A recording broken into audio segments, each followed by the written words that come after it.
Timbertwig gets a new hat.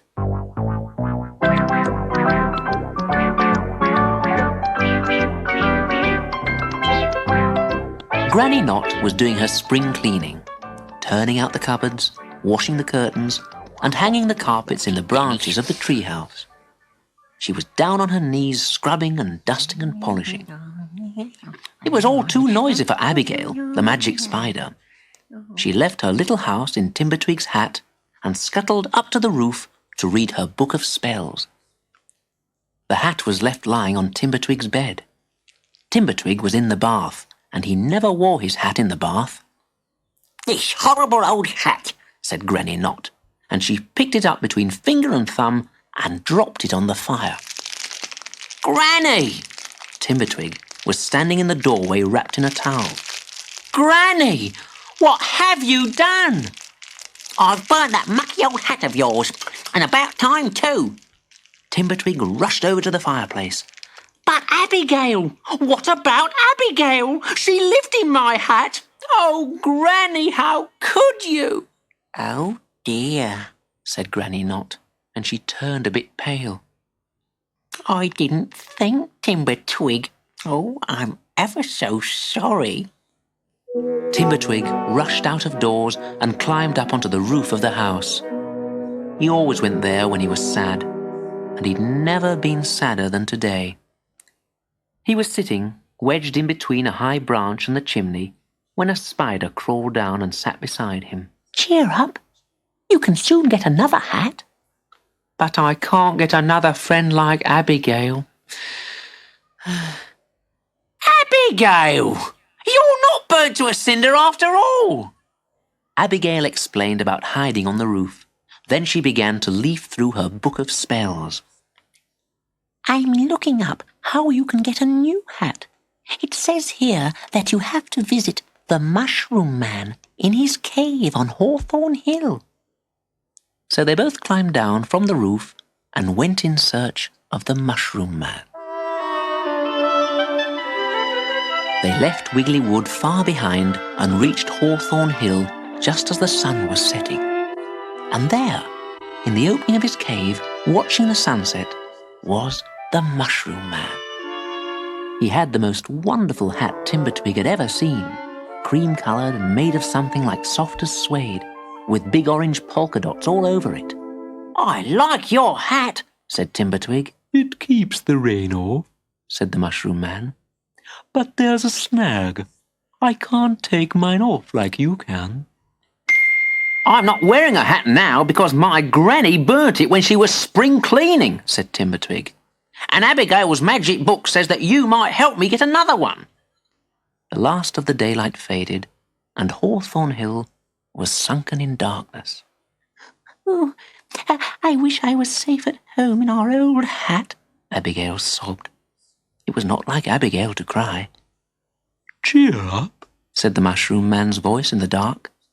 "The moon will soon be rising, and then we'll see."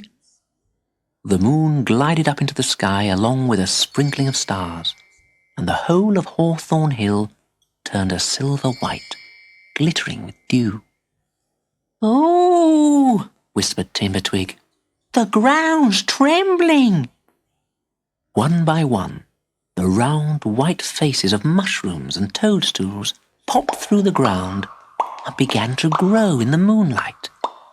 And each one was wearing a different hat. There were hats like chimneys and some like windmills. There were hats like tea urns with taps on the front. Hats like lighthouses with lamps on top. There were umbrella hats and bird bath hats, wishing well hats and church bell hats.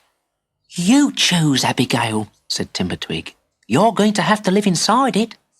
So Abigail asked to see round the inside of a hat like a birthday cake, and another like a castle, and a third like a coffee pot. But she said no to them all. "What are you looking for, Abigail?" asked the Mushroom Man. "Well, actually, I like that one best of all." She nodded in the direction of a scruffy old toadstool on the far side of the field.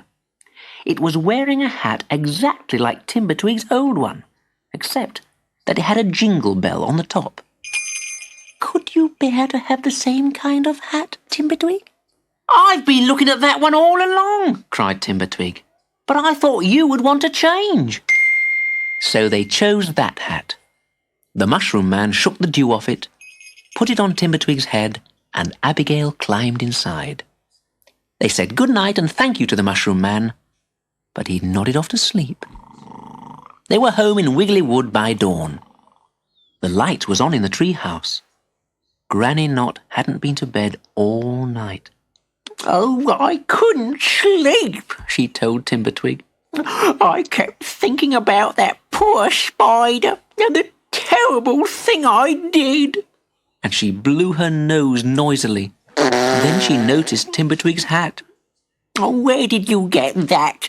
It's scruffier than the last one. What's that inside it? Abigail put her head out of the window in Timbertwig's hat and waved a leg at Granny Knot.